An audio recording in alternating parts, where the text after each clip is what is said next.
Bonjour et bienvenue dans Percer rêver, le podcast où des artistes, sportifs et autres passionnés se confient sans filtre sur leur parcours et leurs rêves. Je vous souhaite une belle écoute. Salut Aymeric, bienvenue dans le podcast. Bonjour. Alors je vais te laisser te présenter, toi et tes activités artistiques et professionnelles. Comment je peux commencer Je suis photographe indépendant, réalisateur de courts-métrages et un petit peu polyvalent sur les bords, montage, cadrage, enfin notamment beaucoup de choses à l'image, quoi. Et je sais pas trop ce que je peux rajouter à côté, Tu peux quoi. peut-être donner ton âge pour qu'on ait une idée de ton parcours. J'ai 27 ans. Top. Alors, comment ça a commencé tout ça? Est-ce que déjà dans ton entourage, tu as des parents qui sont dans des métiers artistiques ou techniques ou des amis de tes parents qui faisaient quelque chose comme ça? Est-ce que c'était possible de faire ces métiers-là? Alors, s'il y a eu des gens qui sont dans le milieu artistique quand j'étais enfant, alors je ne m'en rappelle tout simplement pas. Non, mes parents n'ont jamais été dans le milieu artistique. Je ne connais pas grand monde quand j'étais enfant qui justement était dans le milieu artistique. Mais en fait, j'avoue que quand j'étais petit, je crois que j'étais un peu paumé en fait. J'avais genre plein de rêves à la tête, genre je voulais faire plein de trucs. Si je m'écoutais, je serais à la fois médecin, concepteur de jeux, journaliste, présentateur télé. Enfin, voilà, il y avait plein de choses que je voulais faire petit. Et en fait, au fur et à mesure que j'ai un peu grandi, j'ai ça, genre j'avais 10-11 ans en fait, c'est que après que j'ai commencé un peu à tilter, qu'à la maison on avait tellement de vieilles VHS, genre on avait genre dans le salon, dans les chambres, on avait genre plein de cassettes vidéo, mais genre de plein de films différents, genre tous les genres possibles. Et du coup, j'ai commencé un petit peu à en regarder au fur et à mesure. Et en fait, ça m'a un petit peu donné envie justement après d'aller plus loin. Puis je me suis dit, je pourrais maintenant être acteur. Quand je dis que je voulais absolument tout faire, quoi. Je suis passée par là aussi, t'inquiète. Bah voilà.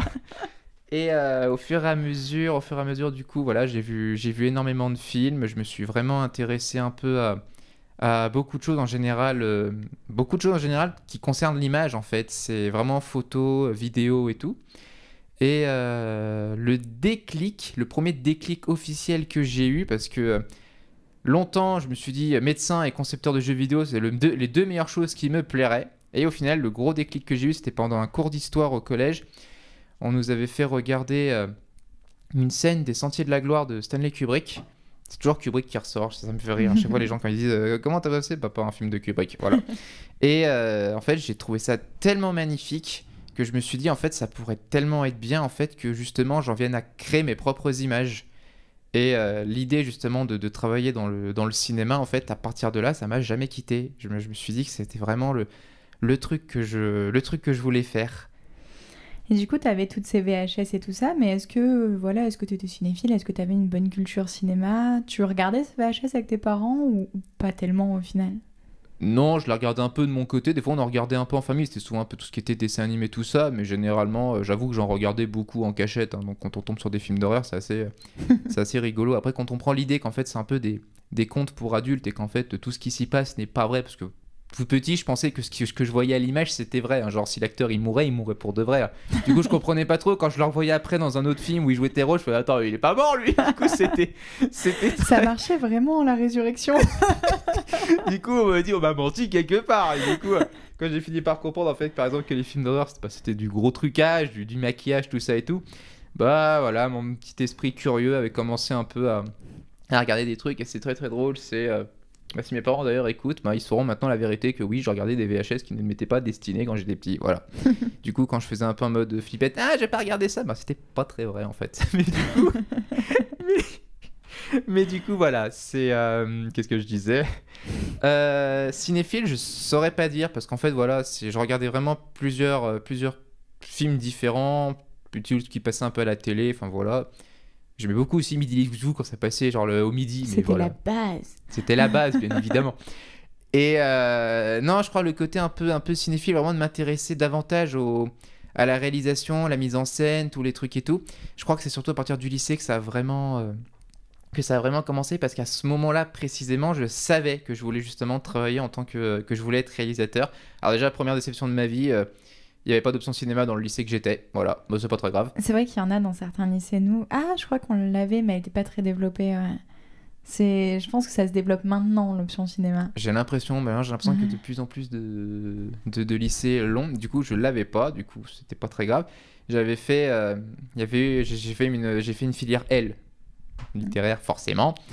C'est de la bonne excuse juste pour fuir les maths, parce que j'avoue que j'ai jamais été très encouragé dans cette matière, et que justement, quand je sais qu'il y a des choses, c'est qu'on me disait toujours, hein, quand je voulais justement au départ, quand je disais que je voulais être concepteur de jeux ou médecin, on me disait il faut être bon en maths, en chimie, et c'était mes 2 matières faibles. Du coup, au lieu de me soutenir, m'encourager en me disant tu peux y arriver. En fait, on m'enfonçait davantage, et du coup, ça m'intéressait plus.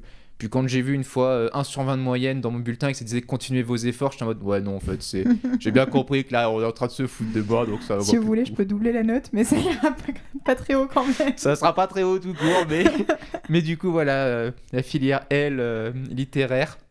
Et je me rappelle, il y avait justement un truc là qui s'appelle les TPE. Et j'avais rendu un mini court-métrage, j'avais aucune idée de ce que je voulais faire. Genre, en fait, j'ai tout rendu la veille, j'ai tout fait la veille. Je savais pas ce que je voulais tourner. Je fais ça y est, j'ai ma petite idée. J'ai pris un tout petit appareil photo compact qui appartient à ma mère. D'ailleurs, j'ai fait mes toutes premières photos comme ça, mais j'y reviendrai. Et j'avais rendu justement un premier court-métrage. Le son était moche, l'image était moche, je savais pas comment ça marche, clairement. Et j'ai présenté le truc, je me suis dit, je me suis planté littéralement, et en fait, j'ai tout fait la veille, j'ai eu la meilleure note de la classe. Du coup, ça a été la première encouragement, j'ai fait, ok, là ça marche bien, ça montre que j'en suis capable, je peux le faire.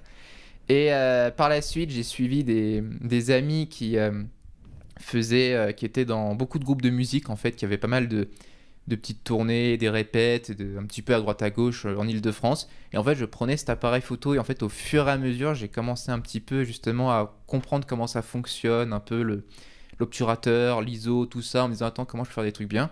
Et j'ai fini par appréhender le truc. Enfin, pas l'appréhender, mais vraiment apprivoiser le truc, voilà. C'est ça que je voulais dire. Et ça a commencé vraiment à me plaire de plus en plus. Mais bizarrement, la photo, ça n'a pas été ma vocation principale. Je voulais vraiment comme je dis que j'étais vraiment paumé, hein.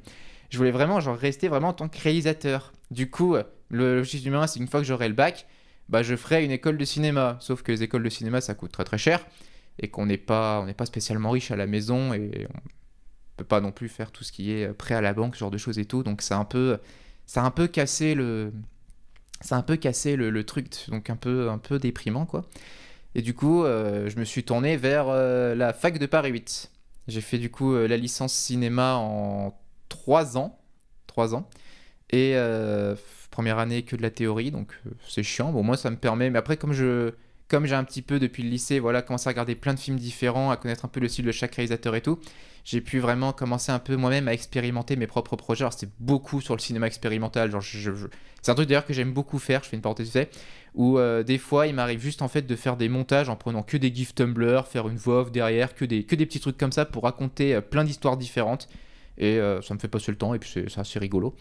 Et du coup, j'ai enchaîné pas mal de quelques stages qui n'étaient pas spécialement gratifiants, en fait, qui n'ont pas mené à grand chose. Il y a eu de très bons trucs. En L3, après par la suite, j'ai eu ma licence. Je voulais continuer, mais il s'est passé quelque chose.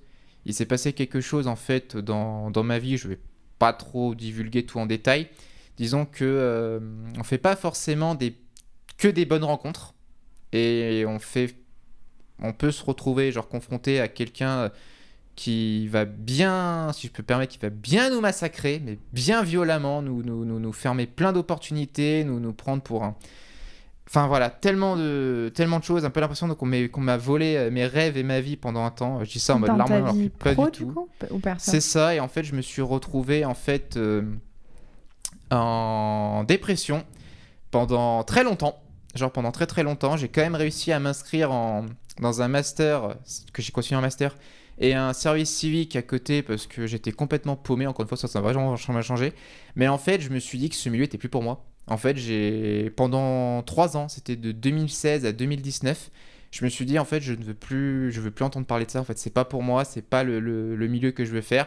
Je vois tout le monde qui progresse, qui ont des opportunités de malades, des tas de choses. Et moi, en fait, j'ai fait un enchaînement de mauvaises rencontres qui m'ont complètement mais vraiment mis plus bas que terre, complètement. Mais je pense que c'est bien d'en parler justement, de dire il y aura des gens qui t'aideront à réaliser tes rêves, mais il faut quand même se méfier parce que MeToo, entre autres, a démontré que c'est pas un milieu qui est rempli que de gens bien, effectivement, et que t'as des rencontres qui peuvent vraiment détruire, outre ta carrière, ta vie. Ah, mais ça, c'est complètement sûr, c'est complètement sûr. Après, encore une fois, on est là surtout pour raconter des trucs optimistes, donc je dirais qu'il y a quand même une remontée. Je suis pas là pour dire, bah écoutez, c'est fini, ça vaut pas le coup. Non, pas du tout. Il y a eu une très belle remontée, voilà. En 2019, en fait, il y a eu en fait un événement qui m'a fait tilter en me disant qu'en fait, si se passe ça, alors en fait, je suis encore capable de le faire. Et du coup, j'ai commencé à reprendre tout doucement la réalisation parce que j'avais aucune envie. En fait, j'en ai déjà fait un petit peu avant. Je voulais tenter par exemple la Cinéfabrique, tas de choses, mais au final, il y avait aucune vraie ambition derrière. Genre, c'était vraiment, je le fais parce que les autres le font. Et alors maintenant, j'ai un énorme complexe parce que maintenant, j'ai l'impression qu'on m'a volé du coup 3 ans de ma vie. Du coup, c'est génial. Du coup, c'est pour ça que j'aime pas trop donner mon âge, mais c'est pas grave. Bon, les gens savent que j'ai 27, voilà. Mais du coup, ce qui se passe, c'est que depuis 2019, du coup, j'ai recommencé un petit peu. Essayé de finaliser un peu mon master. Alors, mon master, j'ai mis beaucoup de temps à le finir parce qu'encore une fois, j'étais pas vraiment motivé à le finir, même si j'avais très envie. Et j'ai commencé davantage vraiment à m'intéresser à. Enfin, quand je dis ça, j'ai commencé à reprendre plaisir à voir des films, à refaire des projets, qu'ils soient nuls ou pas, juste le plaisir d'en refaire. Et je me suis dit, vraiment, c'est ça que je veux faire, je veux rester ainsi dedans, tout ça. Et après, par la suite, il y a eu 2020, ça a un petit peu avancé tout ça. 2020, il y a eu le confinement, il y a eu les fameux trucs. Et en fait, pendant le confinement, j'ai eu le déclic ultime dont j'avais besoin. En fait, je me suis rendu compte que depuis toujours, ce que je fais en tant que passe-temps, que pour me faire du bien, ce genre de choses, je prends des photos. Et en fait, je me suis rendu compte que c'était depuis le début que c'était ça, en fait, le métier d'image que je voulais faire. Et du coup, dès que le confinement s'est terminé, je me suis lancé en tant que freelance photographe. Et ça ne m'a absolument jamais quitté. Certes, je continue de faire un peu de montage, des vidéos. Et d'ailleurs, mes courts-métrages maintenant, ce qui me qui me dit vraiment que je peux le faire, que j'en suis capable, c'est là, depuis 2021 à ce jour, on accumule 200 sélections en festival à travers le monde pour plusieurs petits courts-métrages qui ont été faits avec pourtant quasiment pas de budget, pas une grosse équipe, genre juste le plaisir de faire ce que j'ai envie de faire. Là, tu as réalisé ces courts-métrages-là ? Oui, ils sont tous réalisés par... Enfin voilà, je les ai tous réalisés. Félicitations. Et c'est gentil. Et toujours un petit peu autour de thématiques engagées, parce que en particulier les causes un peu les causes féministes, ce genre de choses, parce que je tiens à remercier une amie extrêmement chère qui justement pendant cette grosse dépression de 3 ans a toujours été présente, a toujours su me montrer un peu la valeur des choses, ce genre de choses. Alors même si elle ne se rend peut-être pas compte, peut-être qu'elle ne l'écoutera pas, je ne sais pas, peut-être qu'elle se reconnaîtra, je pense qu'elle se reconnaîtra si elle l'écoute, mais qu'elle ne se rendra peut-être pas compte de tout ce que je dis, mais en tout cas voilà, je lui dois une énorme fière chandelle parce qu'elle m'a entre guillemets un peu sauvé la vie, quoi. Et du coup c'est un peu resté dans mes thématiques assez engagées, et la majorité de mes courts-métrages traitent de ça, et ça me permet à la fois de faire des débats, des choses que j'aime beaucoup faire, de discuter avec des gens, de rencontrer des gens forcément, mais surtout j'avoue que j'ai fait au départ, encore une fois, je cherche encore à me professionnaliser. Aujourd'hui encore, je sais que en tant que photographe, je suis vraiment dans la spécialité professionnelle, mais en tant que réalisateur de films, j'ai encore besoin de me dire que je peux y arriver. J'ai encore besoin de ça. Et en fait, voir que mes courts-métrages en fait cartonnent en festival, c'est un énorme plaisir déjà à la fois parce que je me rends compte que j'ai réussi à faire ce que j'ai pas réussi à faire il y a longtemps, c'est-à-dire m'entourer de personnes bienveillantes et qui croient en moi. Et je sais que je l'aurais bien énervé quand j'étais dans ma phase justement où ils m'ont clairement Aymeric, il faut bouger ton cul, enfin tout ça, tu vas y arriver, voilà. Enfin, je remercie encore toutes ces personnes, mais vraiment je me rends compte que je suis vraiment entouré de personnes vraiment bienveillantes, que tout ce qui se passe en ce moment là, je sens qu'il y a une belle remontée, il y a eu un énorme retard de 3 ans qui me fait ça. Je pense que c'est un complexe que je vais garder pendant très longtemps, mais qui est en fait assez commun à la plupart des gens qui font des carrières artistiques. C'est rare que ça marche d'un coup. Et d'ailleurs merci d'en parler parce qu'il y a forcément des phases à vide, ça arrive à tout le monde, d'ailleurs dans toutes les carrières je pense, mais principalement artistiques. Et je comprends ce complexe parce qu'on a toujours envie de réussir plus jeune que les autres ou plus jeune que ses copains ou en même temps. Mais en fait, c'est ok d'avoir eu 3 ans off parce qu'aujourd'hui, tes courts-métrages cartonnent en festival et que c'est ça qui compte. C'est ça, c'est plutôt cool de dire les choses comme ça. Après, voilà, je sais que j'ai beaucoup complexé sur mon âge, c'est parce que je sais un peu tout ce qui est les... Bah, souvent, les médias et tout, ils aiment bien un peu justement jouer sur l'âge de la personne en disant « Ah, regardez comment il est talentueux, il a que 20 ans, voilà. » Alors qu'en fait, c'est juste des chiffres, c'est juste Tu une regardes série de chiffres. Xavier Dolan, il a réalisé plein de films, il est super jeune. Bah, aujourd'hui, il arrête, il critique l'industrie du cinéma. Enfin, je crois pas que quelqu'un puisse se dire « Je suis arrivé au bon endroit exactement au bon moment de ma vie et tout est parfait. » Enfin, t'as plein de parcours un peu cabossés à tous les âges et c'est ok en fait. Par rapport à Xavier Dolan, d'ailleurs, ça m'a beaucoup refroidi quand j'ai vu justement qu'il arrêtait parce que bizarrement, je me suis dit, je sais pas quoi, il est immensément talentueux, j'adore ses films, genre Mommy, c'est un de mes films préférés, Ouais, genre de incroyable. tout ce que j'ai pu voir, qui m'a beaucoup parlé comme film, c'est... Enfin voilà, tout ce que ce film raconte, je me suis pleinement identifié à toute cette histoire et tout. Et voir qu'il a arrêté, je me suis dit, lui, ok, il a le droit de se foirer, il a le droit de se foirer dans certains de ses films, tout le monde peut faire ça, mais je me dis, ouais, il y a vraiment quelque chose qui va pas dans ce milieu, là, vraiment, c'est assez étrange, quoi. Ouais, tu vois, et c'est ça qui est un peu dommage, c'est qu'au final, c'est ce que tu disais, les médias créent des stars en disant, bah, il a réussi ci, ça, chose, mais en fait, si on montrait le vrai, peut-être que les gens complexeraient moins. C'est ça l'un des gros problèmes en fait, c'est encore une fois c'est tout ce star system qui crée les complexes des gens.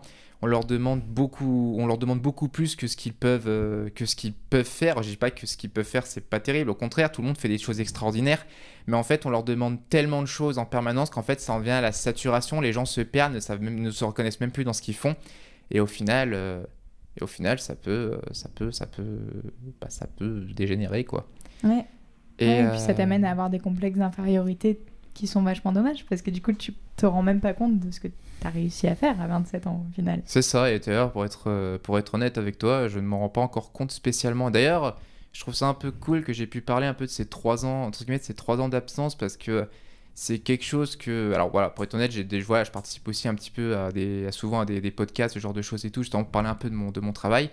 Et en fait, c'est clairement la première fois que j'en viens à parler de cette histoire de 3 ans. En fait, j'ai tellement réussi à cacher ça en fait que beaucoup de gens l'ignorent et je trouve ça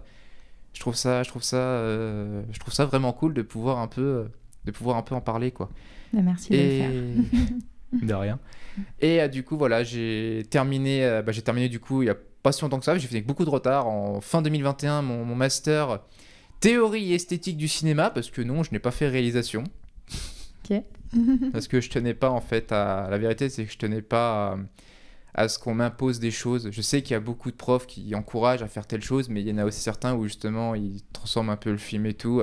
Je sais que dans certaines écoles c'est souvent comme ça, on les formate à ce qu'ils rendent le même style de mise en scène et c'est pas trop ce qui m'intéresse quoi. Et du coup j'ai fait un master théorie, j'en ai fait un sur la question de l'expressionnisme allemand que j'ai comparé au cinéma de David Cronenberg, cinéaste que j'admire énormément. Et depuis ça, en fait, j'enchaîne les petits boulots en tant que freelance. J'aurais bien aimé être intermittent du spectacle, mais j'étais à 2 doigts de l'être, mais au final, ça n'a pas marché. Ouais, il est pas évident ce statut-là.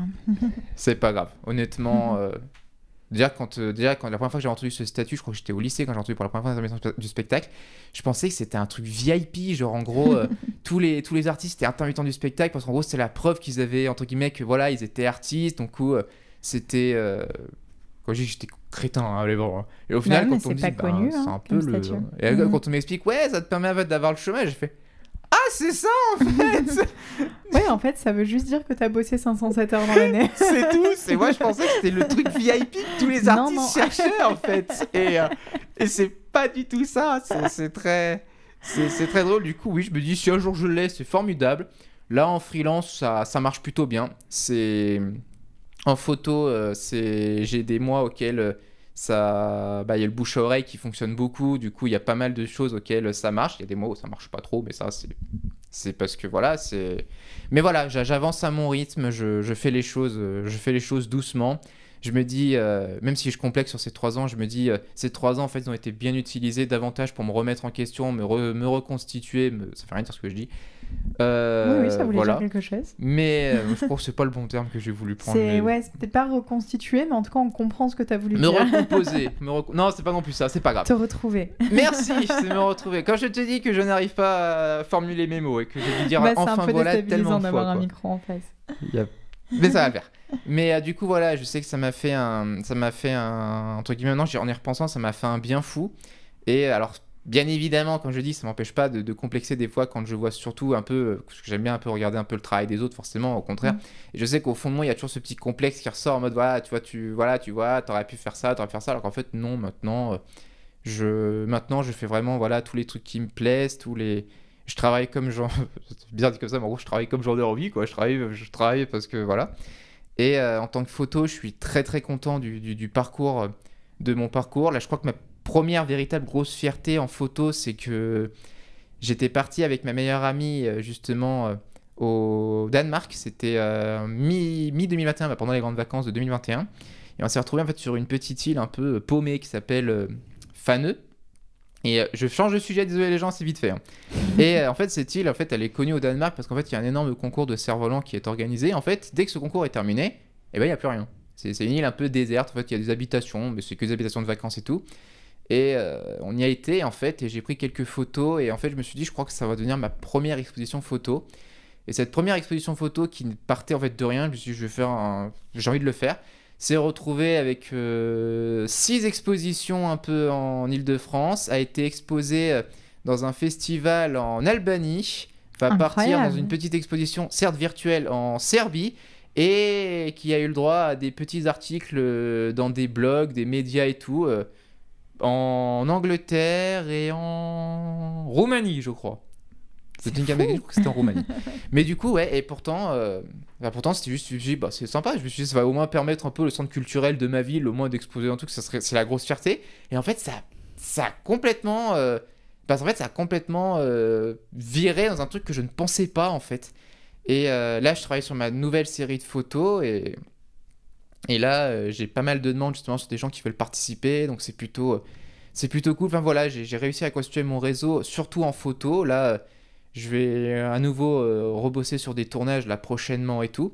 Et moi qui me disais que je veux vraiment être, que je voulais surtout être réalisateur et rien d'autre, en fait, je prends un peu du recul par rapport à ça, parce qu'au final, je fais vraiment ce qui me plaît, je prends le temps qu'il faut pour avoir après tout ce qui sera les aides du CNC et tout ça, mais pas tout de suite, quoi. Mais voilà, en photo, je pense que d'ici, là, je suis déjà très content de tout ce que j'ai fait, et je pense que d'ici quelques mois, ça va vraiment exploser, quoi. Et je veux dire, j'éprouve une énorme fierté. Pour la première fois de ma vie, j'ai pas complexé en fait sur une chose, c'est qu'en fait je me suis retrouvé en tant que photographe dans le festival IN d'Avignon, ce qui n'est quand même pas rien. Et j'ai absolument été en fait quand j'ai vu le rassemblement pour une générale en fait, de tous les photographes qui étaient au festival IN, et ben en fait j'étais absolument surpris de voir que j'étais l'un des plus jeunes, et je me suis dit waouh, tu vois, tu y es, t'as au moins réussi un truc, bravo. Et enfin voilà quoi, là je sais même plus tout ce que je dis, on est tellement parti sur plein de trucs différents. Ah mais là j'ai tellement de questions en tête, je vais te laisser les dire, mais du coup, ouais, tout ce que je peux dire en fait, juste pour vous, après je te laisse reparler. Vas-y, je c'est justement il y a plein d'opportunités qui s'offrent à moi, ça me touche, ça me fait vraiment plaisir que mon travail, notamment en photo, soit valorisé. Et justement, au bout des opportunités, j'ai cru justement que j'allais encore une fois me dire que ça allait encore être des échecs, notamment pendant le confinement. Avant le confinement, j'avais réussi à trouver un stage qui justement me disait « Ah, ça y est, c'est enfin on remonte la pente après tout ce qui est arrivé. » Et le confinement a bien évidemment tout fait foirer. Et je me suis dit « Ah, en fait, il n'y a pas que des mauvaises rencontres. En fait, il y a de très bonnes choses, mais il y a aussi des mauvaises périodes. En fait, il n'y a pas de mauvaises opportunités, mais il y a surtout des mauvaises périodes qui font que ça peut foirer, quoi. Mais au final, c'est pas des mauvaises périodes qui sont définitives. En fait, c'est juste quelque chose qui va être décalé et qui va revenir sous la forme d'autres choses après. Ça prendra du temps, ça prendra peut-être des mois, des semaines, voire des années pour que ça revienne. Mais une fois que ça arrivera, c'est que de toute façon, si tu étais destiné à ça, tu es destiné à ça. Ouais, on croit entendre ma mère, là. Très philosophe. Mais je pense qu'en fait, au final, tu vois, ce confinement, effectivement, il t'a empêché de faire ce stage. Mais par contre, il t'a fait te révéler dans la photographie. Tu vois, il y a quand même quelque chose qui s'est joué de... t'as pas fait ce que tu voulais, mais quand même, tu lui dois un peu à ce confinement. C'est ça. C'est ça, et je me suis même dit à un moment donné, parce qu'en plus je faisais aussi quelques petites réalisations un peu expérimentales, comme je disais, j'aime bien faire des petits trucs des fois avec Tumblr et tout, genre je monte des petits trucs qui n'ont disons aucun sens, mais qui pour moi me permettent en fait, de traiter de sujets. Par exemple, j'ai toujours un peu critiqué Tumblr parce que, un petit instant critique, parce que justement il y a beaucoup de choses sur la question du corps et des troubles que ça engendre, et du coup j'avais décidé de faire un petit court-métrage sur les troubles alimentaires en utilisant uniquement que des gifs Tumblr. Et encore une fois, j'avais eu le plaisir d'avoir été contacté par un petit festival qui avait eu lieu en République tchèque et qui m'ont dit: on est tombé sur votre film sur Vimeo, est-ce qu'on peut le projeter? Alors ils m'ont pas dit ça comme ça bien évidemment, mais, mais voilà, c'est encore une fois je me suis dit waouh, tu fais un truc pour t'amuser et t'as encore une opportunité qui s'offre. Et je me suis dit en ce moment c'est waouh, ça ressemble pas du tout au 2016-2019, ça ressemble pas du tout à cette période là. Je me dis waouh, c'est incroyable. Ouais, en fait, tu fais des choses et les gens te remarquent parce que tu fais des choses. Bah, c'est trop bien. Enfin, tu vois, et puis à l'international en plus. C'est ça. Donc c'est valorisant. Évidemment, c'est plus à l'international qu'en France, c'est ça qui est drôle, notamment pour la réalisation. Est-ce que tu sais l'expliquer ça? Non. Non. Je sais pas, je sais pas du tout. J'ai un peu l'impression que les festivals par exemple de court-métrage en France, j'ai un peu l'impression que c'est beaucoup justement sur qu'il faut avoir un peu entre guillemets les grosses boîtes de production, ouais, qu'il faut un peu avoir le CNC, ce genre de choses et tout. Alors bien évidemment, il y a des exceptions à la règle, mais voilà, peut-être que ce que je fais, c'est peut-être pas vraiment, ça correspond peut-être pas aux normes du cinéma français, ce qui n'est pas possible du tout quoi. Mais je sais qu'à l'international, ça marche plutôt bien. J'ai réalisé un court-métrage avec deux actrices très, très, très talentueuses. Et dédicace à toi, Charlotte Arnoux. Et le truc, c'est que ce court-métrage, je l'avais fait encore une fois juste pour m'amuser. C'était genre peu après le confinement. Je me suis dit, on va le faire vraiment pour s'amuser et rien d'autre pour nos images respectives. Et en fait, à ce jour, le film cumule 80 sélections en festival. Donc c'est quand même assez fou. Et tu te rends des fois dans les festivals pour le présenter? J'aimerais. Et là, par exemple, là, il y a eu notamment tout ce qui est festivals en France, ça c'est sûr que je vais venir le projeter. Enfin, je vais venir quand c'est possible. J'avoue que des fois, j'ai un peu tendance à trouver aussi des excuses pour pas trop venir parce que des fois, je suis un peu prise d'une énorme flemme. Ouais. Ou d'une démotivation qui vient soudain. Je ne sais pas comment expliquer ça. Ça m'arrive des fois quand il y a plein d'échecs, parce qu'encore une fois, j'aime bien un peu, voilà, j'en vois souvent aussi un peu. Ça m'arrive aussi encore une fois de me dire, même si voilà en freelance ça marche bien, j'aime bien aussi justement un peu trouver, essayer d'ouvrir d'autres portes, donc aller voir à la rencontre d'autres personnes, d'emplois, ce genre de choses et tout. Et des fois quand j'accumule pas mal de refus le même jour, j'ai un peu vite tendance un peu à démotiver, ce que je n'encourage absolument pas les gens à faire. Ne faites pas comme moi, au contraire, restez optimiste. Mais en fait tu fais pas exprès, tu vois, enfin c'est juste. Il y a juste des moments où ça va pas et il n'y a pas de moyen de faire autrement. Non, mais ça, je pense qu'encore une fois, c'est dû à ce qui s'est passé entre 2016 et 2019. C'est quelque chose qui m'a profondément marqué, en fait. Et du coup, c'est devenu très compliqué. Donc, je sais que c'est une conséquence, entre guillemets, que je pense que j'ai, mais qui reste. Mais au final, je lutte avec, quoi. Mais du coup, oui, pour tout ce qui est les festivals internationaux, quand ils offrent le billet d'avion, oui, avec grand plaisir. S'ils peuvent pas, j'ai pas trop. Des fois, c'est cher, j'ai pas trop les moyens de pouvoir voyager. Oui, non, l'international, clairement. Mais tu vois, si tu fais, je sais pas, t'aurais peut-être pu te rendre à des festivals en Ile-de-France ou quoi. C'était plutôt ma question. C'est genre, est-ce que t'as déjà été sélectionné, par exemple, à Clermont-Ferrand et t'y aller? Tu vois, est-ce que t'as déjà vu ton film être projeté sur une toile? Alors, j'ai déjà eu l'occasion de voir mes films projetés sur un grand écran, et ça, c'est juste absolument incroyable. Par contre, Clermont-Ferrand, non. J'ai malheureusement pas encore pu être... Je t'ai donné le plus gros, hein. Oui, je me doute, mais on va pas se mentir, c'est ce que je vise. Et avant, je me disais toujours, il faut que je fasse ça avant, il faut que je sois à Clermont-Ferrand, là, maintenant. Et en fait, non, déjà, j'ai juste envie de faire ce qui me plaît, ils vont dans les festivals et tout. S'il est pas sélectionné à Clermont-Ferrand, tant pis, ce sera pour le prochain, ce sera pour un autre. Mais voilà, c'est déjà vraiment, je fais ce qui me plaît avant tout. J'ai plus envie en fait, de faire des projets parce qu'il faut que ce projet perce, parce qu'il faut que ce projet devienne fasse le buzz, fasse le truc. Je me rends compte en fait que c'est pas moi en faisant ça. Du coup, je me dis, là, si j'ai envie de traiter de ce sujet, c'est parce que j'ai envie de le faire. Si j'ai envie de faire ça, c'est parce que c'est moi qui ai envie de faire ça, parce que c'est vraiment ce que j'ai envie, ce qui me plaît. Et si ça ne correspond pas à Clermont-Ferrand, tant pis pour eux, c'est pas grave, c'est pas la fin du monde. Ouais, en fait, t'as viscéralement envie de traiter ce sujet. Enfin, j'ai l'impression que c'est ta manière de t'exprimer, de mettre les choses en image, en fait. C'est un peu ça, j'ai beaucoup de choses sur le cœur, il y a beaucoup de choses qui sont qui sont un peu aussi intégralement liés dans mon vécu. Alors, je vais pas tout raconter non plus, et je ne pense pas que je vais tout raconter non plus. mais voilà, c'est souvent créé. Si j'ai besoin de raconter tel sujet, c'est parce que voilà, ça me touche personnellement. Et bah là, par exemple, je sais qu'il y a des... Enfin voilà, j'ai plusieurs thématiques que j'ai déjà traitées. J'ai déjà traité des questions, par exemple, de la banalisation des violences domestiques, de la condition des gens quand ils sont SDF. J'ai pas encore traité tout ce qui est justement la dépression, mais ça ne saurait pas tarder. Et enfin voilà, j'ai mon tout premier court-métrage par exemple que j'ai officiellement terminé en 2019 puisque je l'avais fait en 2016 et en fait justement avec tout ce qui s'est passé, je ne voulais plus en entendre parler. Du coup, je l'ai remanié complètement en 2019 et il s'intitule Je suis femme, qui était déjà un peu une autre féministe en quelque sorte. Et j'en étais très fier, quoi. Ça ressemblait déjà un petit peu à ce que je voulais, ce petit mélange un peu onirique, voix off, qui prennent le pas sur la narration. Ça ne veut rien dire ce que tu dis, mais ce n'est pas grave. Bah non, c'est assez... Enfin ouais, la voix off fait la narration, mais ouais, voilà, on voit ce que tu veux dire. Et enfin voilà, maintenant j'ai vraiment appris en fait vraiment à renouer le lien avec moi-même. En me disant que ce qu'il faut, je leur dis encore une fois, voilà, ce qu'il faut, c'est de faire ce qui me plaît avant tout, quoi. Si je fais ça, c'est parce que c'est moi, c'est pas pour correspondre à une norme de société ou quoi que ce soit, quoi.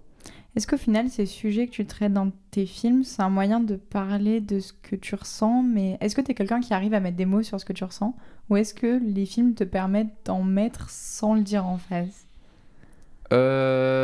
Dans le sens que quand tu dis ça, c'est dans le sens quand tu dis de mettre des mots, c'est si les personnages dans les courts-métrages sont du genre à beaucoup parler, parce que c'est le cas. Non, je veux dire, est-ce que toi, en tant que personne, par exemple, est-ce que tu vas facilement dire à tes amis, il m'est arrivé ça ou j'ai ça sur le cœur ? Non. Et du coup, en fait, j'ai l'impression que tu te sers un peu de tes films pour faire passer des messages sans le dire en face, un peu, non ?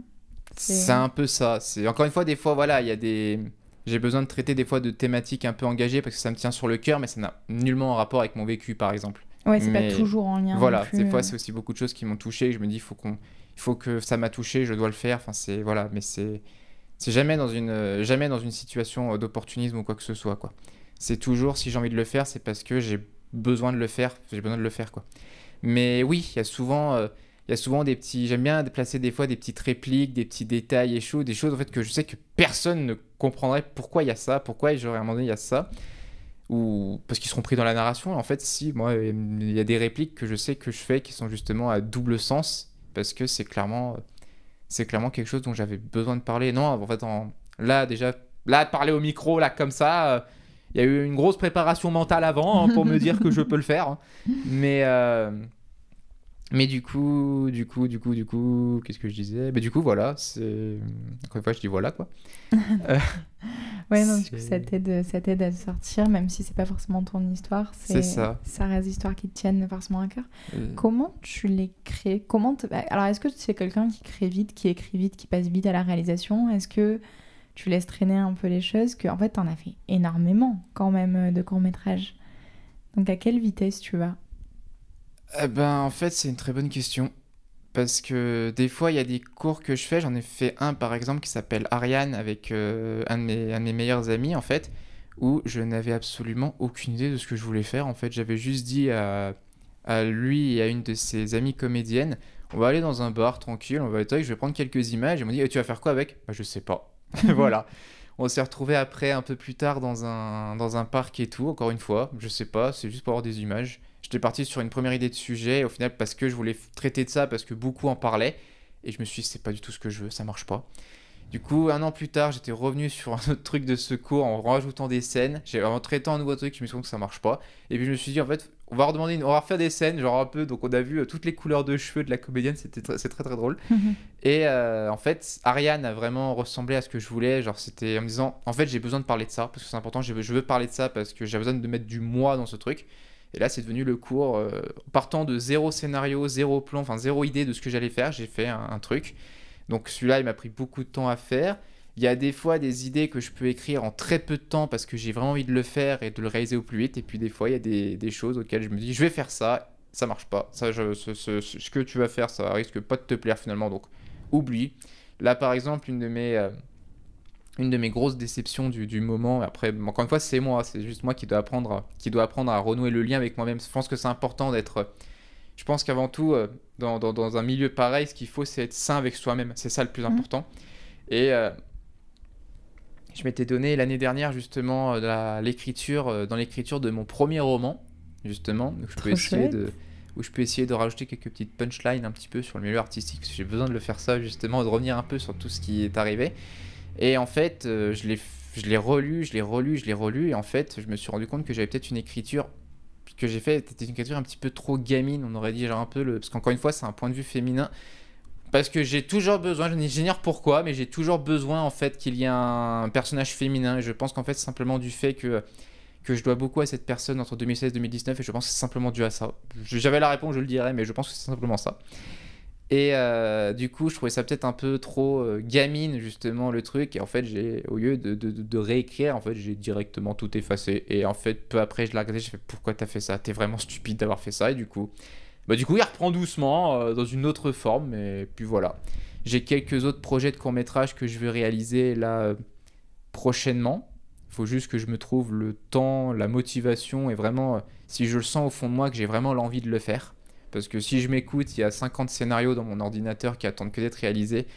Mais voilà, j'ai vraiment besoin d'y ajouter ma touche, d'avoir une équipe aussi bienveillante. Ce que je veux dire, c'est que maintenant, voilà, j'ai vraiment besoin, quand je fais un projet, justement, et encore une fois, j'ai besoin de faire un projet, de mettre mon cœur dans ce projet. J'ai besoin vraiment que ce soit vraiment une partie de moi et pas juste parce que c'est une commande et tout. D'ailleurs, j'avoue que les commandes filmiques, j'en fais plus trop. Parce que voilà, c'est pas, j'arrive pas à m'implanter dedans. Est-ce que tu peux expliquer ce que c'est une commande, même si ça des fois, en fait, il arrive qu'il y ait des associations, des entreprises et tout qui nous appellent justement pour faire des vidéos, pour un peu promouvoir leurs projets et tout.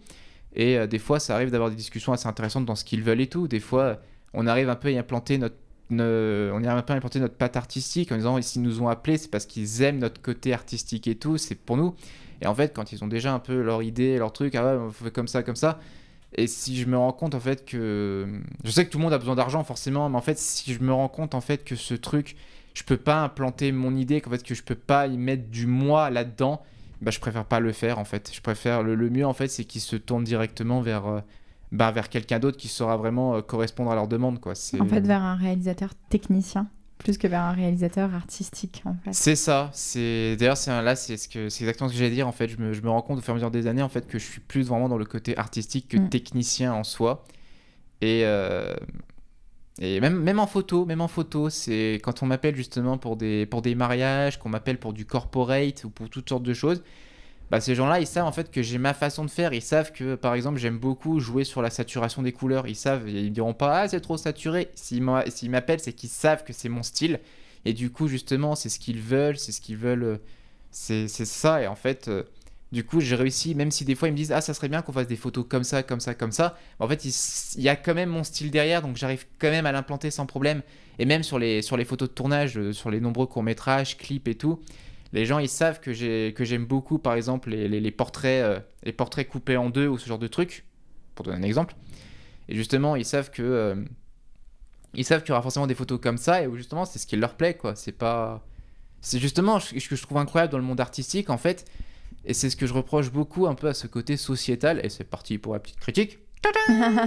C'est qu'en fait, on est de nombreux artistes en fait, et en fait, on nous formate tellement à faire la même chose, à faire le même style, tout le monde, qu'au final, bah en fait, là, on gagne beaucoup en technicien, ça, je dis pas le contraire, mais au final, on y perd beaucoup en artistique en fait, et il y a beaucoup de projets. Je veux pas critiquer, c'est loin d'être mon cas, mais en fait, j'ai l'impression qu'il y a beaucoup justement quand je vois des projets artistiques, enfin, des projets qui sont censés être artistiques.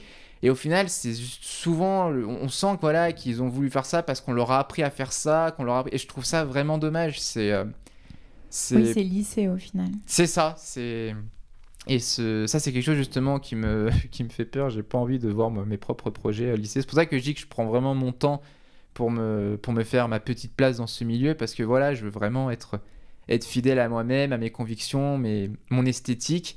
Et vraiment, c'est le côté artistique qui me plaît. C'est mon côté artistique qui me plaît le plus, quoi, tout simplement. Et chacun de mes courts-métrages, en fait, par exemple, mes courts-métrages ou mes photos, il n'y a jamais le même style. Genre, ça, c'est...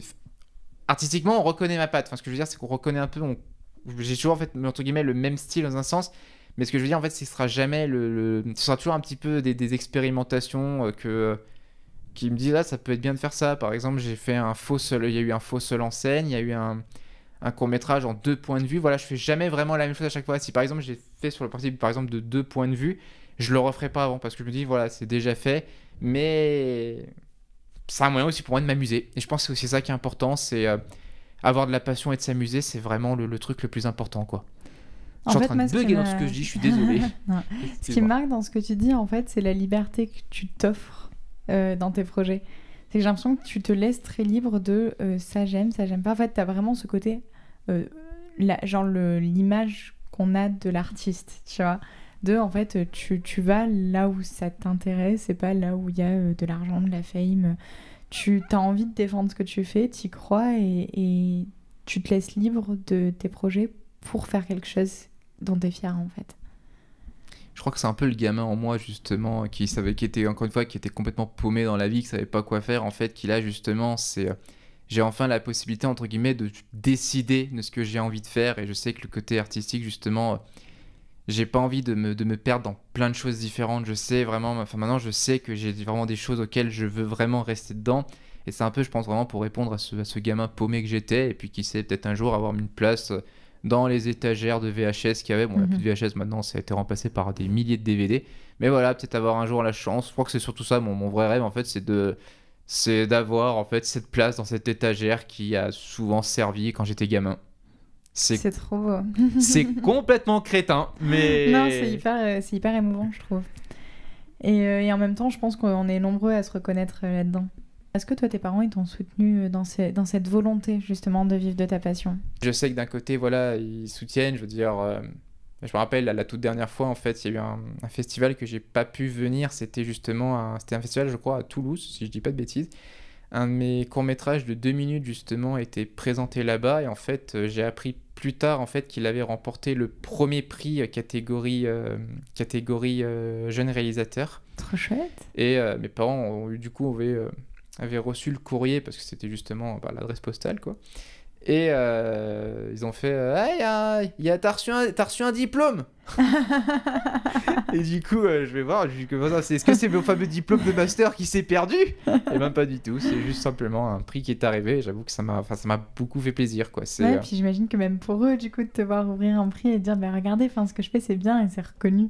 C'est ça, il n'y a plus qu'à espérer maintenant de bientôt pouvoir faire le long métrage et d'être pleinement sur l'étagère. C'est ça, et d'être pleinement plongé dedans, quoi.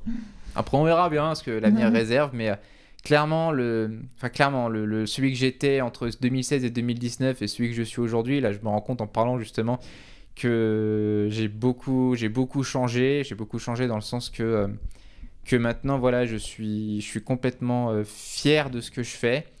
Je reprends plaisir à faire ce qui me plaît. Enfin voilà, je suis sorti d'une galère, quoi. Littéralement, je suis sorti d'une galère. Ça m'a beaucoup appris et je pense que c'est l'une des meilleures choses en fait qui peut. Ça va faire très bizarre ce que je dis, mais en fait justement apprendre, comme je disais tout à l'heure, apprendre à se lier, redevenir bienveillant envers soi, s'aimer à nouveau. Je pense que c'est l'une des meilleures choses en fait qui puisse arriver à un artiste en fait. Ouais, complètement. Et ce qui peut encore arriver encore mieux à un artiste en fait, c'est que c'est son œuvre à lui ou son œuvre à elle qui fait vivre, que ce ne soit pas juste une commande, que ce soit pas juste parce que telle école lui a appris à faire ça, c'est justement parce que ça vient de ses tripes et de son âme. Pour moi, c'est ça le plus important. Oui, que ce soit ce que toi t'as ressenti et t'as eu envie de faire ressentir qui prenne auprès des gens et qui touche des gens. C'est ça. Ouais. Là, je sais pas comment finir cette phrase, donc je vais juste dire c'est ça. C'est ça. Alors, j'ai une question un peu pragmatique du coup, Ether. Je nous parlais du statut de freelance. C'est vrai qu'on en a, sauf erreur de ma part, je crois qu'on l'a jamais évoqué dans le podcast. Est-ce que tu peux raconter un peu ce que c'est en fait le statut de freelance ? Le statut de freelance, c'est remplir un papier pour être travailleur indépendant. Voilà, donc, en fait, tu montes ton entreprise ou même pas ? Ouais. C'est ça, c'est être auto-entrepreneur, c'est déclarer tous les mois à l'URSSAF ce qu'on a gagné et puis voilà, on commence les premiers mois avec pas beaucoup puisque de toute façon, il faut commencer un peu à développer son activité et son activité, ça se développe par rapport bah, ça se développe un peu avec le bouche à oreille, à montrer son travail, à faire un peu de démarche. Faut pas hésiter aussi un petit peu à contacter les gens, quoi. Ça peut aussi aider. Et si j'avais aussi un petit conseil à dire aux gens, c'est toujours se relever après les échecs ou les refus, ça arrive très très souvent, et ne faites surtout pas comme moi, genre avec avoir ce coup de, enfin c'est normal d'avoir un gros coup de, comment on appelle ça, de démoraliser un bon coup. Mais voilà, c'est au contraire, les refus, ça devrait en fait nous faire avancer, nous dire attaque, ok, allez ben on va faire comme ça, et puis en fait je crois qu'il y a pas mieux en fait qu'un refus, parce qu'en fait à force de dire bravo, bravo, bravo, bah, au final on finit par rester la personne que l'on est. Alors quand en fait il y a pas mal de refus, qu'on a échoué quelque part, ça nous pousse en fait à nous expérimenter, oui c'est comme ça qu'on dit, à nous expérimenter davantage, à nous revoir un peu, à nous améliorer toujours. Et en fait, je trouve qu'il n'y a pas plus beau qu'un refus, quoi. Puis je trouve qu'en fait, quand t'as eu plein de refus et tout ça, le goût de la victoire derrière est tellement énorme. Enfin, tu dis genre, ok, j'ai vécu tout ça. Mais en fait, si c'était pour avoir ça, trop chouette. C'est exactement ça. Du coup, ouais, pour l'activité de freelance, ça a commencé par beaucoup de refus. Il y en a toujours, bien évidemment. Je dirais pas que c'est fini, il y en a toujours. Mais voilà, il y a aussi pas mal d'opportunités, pas mal de petits boulots, pas mal de choses qui se présentent. Et encore une fois, je le dis, ce que je trouve absolument incroyable, pour un fois de ma vie que j'éprouve de la fierté, c'est vraiment ce côté, on m'appelle parce qu'on connaît mon style. Ils savent que s'ils me contactent pour faire des photos, c'est parce qu'ils savent que ces photos ressemblent à ça. Et qu'ils pourront pas dire « Ah, mais je croyais que c'était... » Bah non, si tu m'appelles, c'est que tu sais que ça ressemble à ça, forcément. Ouais. Et donc là, tu es auto-entrepreneur, donc tu travailles sur facture. Comment tu fais pour te donner un prix, en fait? Oula C'est sûr qu'au début, c'est difficile de trouver les bons tarifs et tout. Mais en fait, c'est en fonction simplement de la journée, de ce qu'il y a à faire et tout.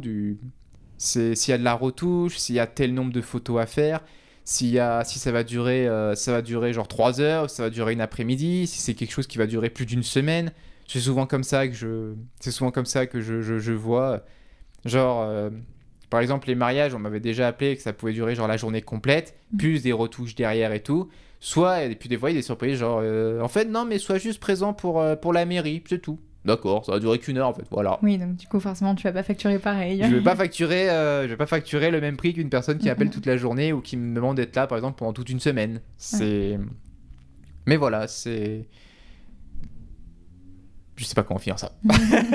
Ça reste assez compliqué. C'est encore une fois, je sais pas si j'ai vraiment encore réussi vraiment à reconnaître justement mes tarifs la valeur de ton travail en fait. Voilà, la valeur financière de ton travail.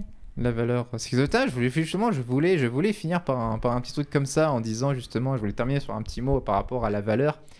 Et qu'en fait, je voulais juste dire en fait, qu'on avait tendance à... Quand je dis que je pars dans tous les sens, c'est incroyable. Mais en fait, je me sens bien à parler au micro. C'est la première fois que ça m'arrive, je suis trop content. C'est trop chouette. Et... à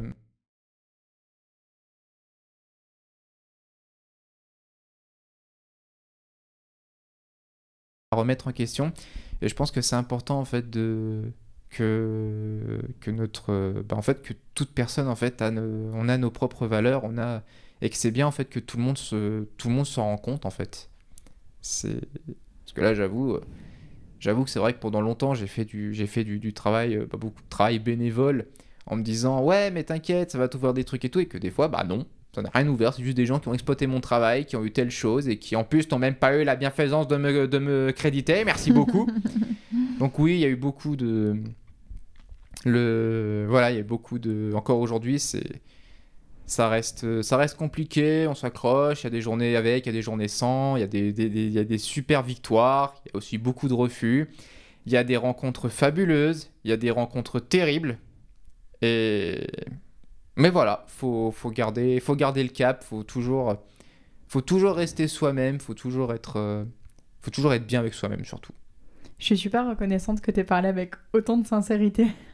Je sais pas si c'est avec autant de sincérité ou pas, mais je dirais juste que là j'ai dû partir dans tellement de tous les sens, et les gens doivent se dire je comprends rien à ce qu'il dit. Non, il a parlé genre de telle chose là, maintenant il dit l'inverse là, ils doivent se dire, les gens ils doivent se dire wow. Faut pas que tu te sous-estimes, c'est très bien. C'est comme je t'ai dit, je sais que là il y a eu plein de choses, il y a eu plein de choses dans ma vie qui se sont faits d'un certain sens et tout, qui m'ont peut-être pas permis de faire ce que je voulais, enfin, qui m'ont permis de faire ce que je voulais, d'appréhender vraiment mon programme. Genre, je ferais ça à 17 ans, je ferais ça à 18 ans, je ferais ça à 19 ans. Du coup, voilà, j'ai eu cette grosse période de reconstruction et en fait, je sais que j'y suis encore clairement, la vérité, je suis encore clairement dedans. Mais là, vraiment, je me sens bien, quoi. Je me sens bien, j'aime ce que je fais. Je suis fier de mon petit parcours qui est pourtant qui a pas l'air si exceptionnel que ça, mais je suis très fier de mon petit parcours de photographe, de réalisateur. Là, normalement, en septembre, je suis censé tourner mon prochain court-métrage. Pour la première fois, je me lance dans une comédie romantique. Trop chouette. On verra bien ce que... Mais je le partagerai sur le podcast quand il sortira. C'est gentil. Sur la page Instagram. Suivez la page Instagram du podcast.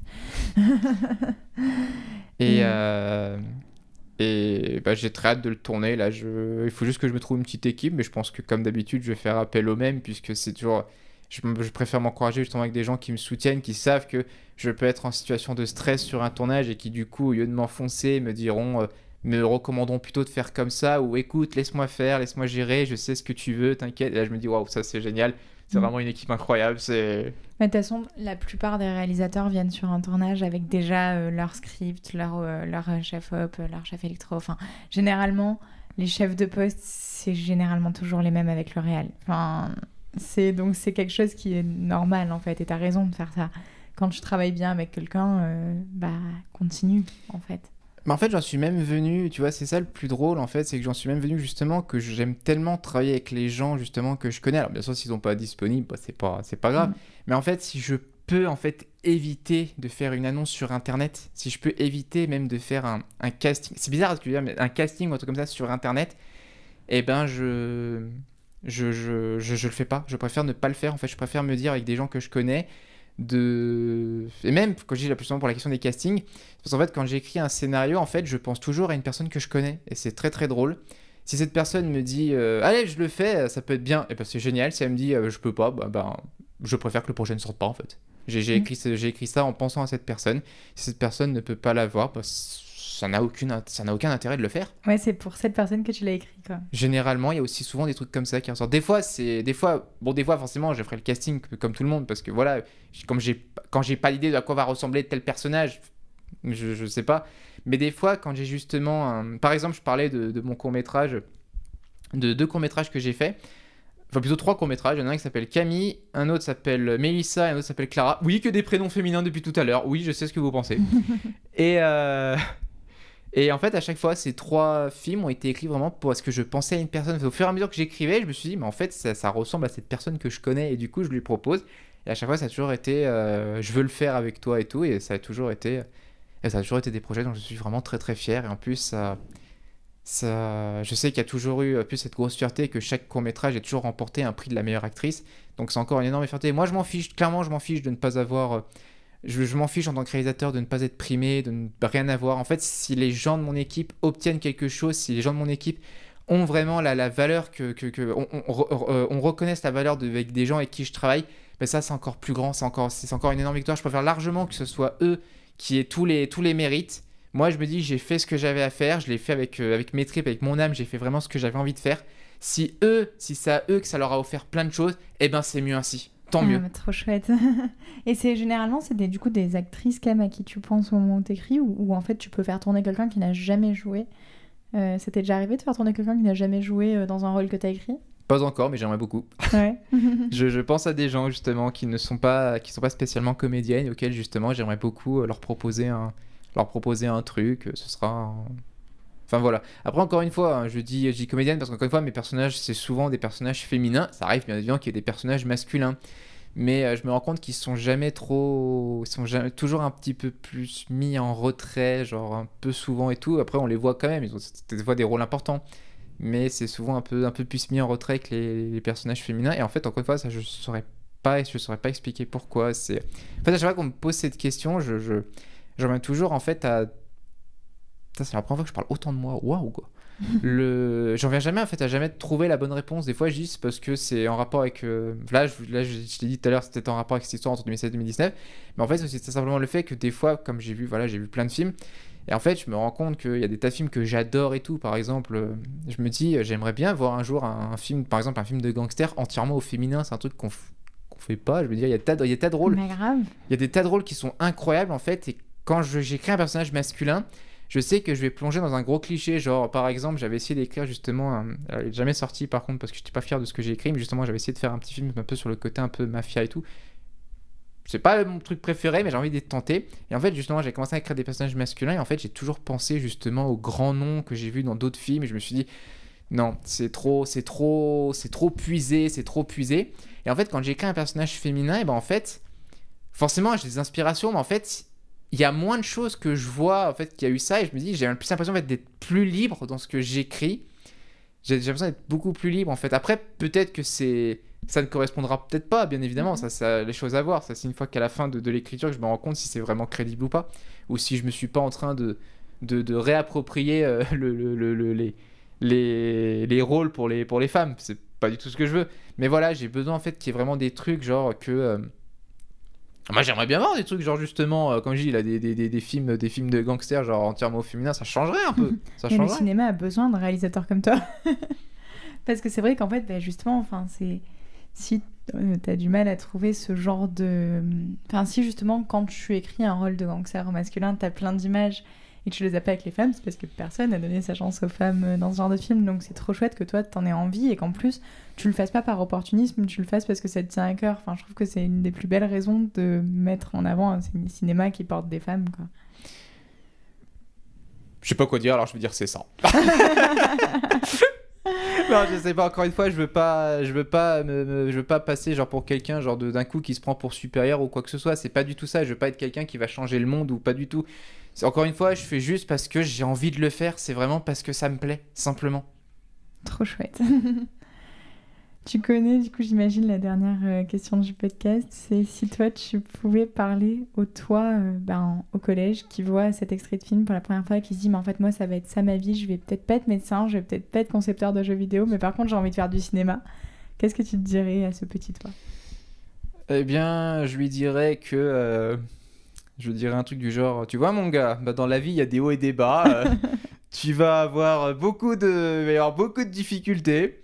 Alors déjà, si tes profs te disaient que médecin et prof de jeu, et concepteur de jeu, c'est pas pour toi, bah écoute, sache que même bien dans les années à venir, il va y avoir des super trucs qui vont peut-être te proposer de le faire autrement. Donc t'auras pas besoin d'être bon en maths ou quoi que ce soit. Tant que t'as la motivation, que t'as la passion de le faire, eh ben, je t'encourage vivement à continuer tes rêves, à progresser comme tu le sens. Si tu veux être... bien évidemment, le futur toi, et voilà, et dans la photo, bien évidemment. Mais voilà, c'est... Encore une fois, ce que je lui dirais surtout, c'est reste fidèle à toi-même. Ne fais pas parce que les autres le font. Si les gens te disent que tu peux pas le faire, ne les écoute pas. Au contraire, c'est que tu peux le faire. Si tu t'es trompé, si tu as fait un échec, il n'y a rien de grave. On apprend davantage de ses échecs que de ses réussites. Si tu penses que tu as tout réussi, remets-toi en question. Il y a quelque chose qui va pas. Bah merci beaucoup pour ce podcast, Émeric. Je sais pas du tout si j'ai parlé de trucs genre en me disant si j'ai des fois genre je sais pas, genre je parle tellement de moi là, j'ai tellement réussi à parler de moi que j'ai vraiment pas l'impression, j'espère que je passe pas pour un égocentrique quoi que ce soit, c'est pas du tout ça. Pas du tout, mais tu verras quand tu le réécouteras, tout va bien. Bon bah tout va bien alors. En tout cas, merci, c'est vraiment cool de pouvoir vraiment discuter avec beaucoup de sincérité. Vraiment, je remercie ton podcast pour ça. C'est tout simplement incroyable. Et si vous nous écoutez, je vous invite à suivre d'ailleurs sur les réseaux sociaux sa page parce que vraiment, ça vaut vraiment le coup. Merci beaucoup, c'est adorable. L'épisode est maintenant terminé. J'espère qu'il vous a plu. N'hésitez pas à vous abonner au podcast sur les plateformes et sur les réseaux sociaux pour ne rien manquer de son actualité. Et je vous dis à très bientôt.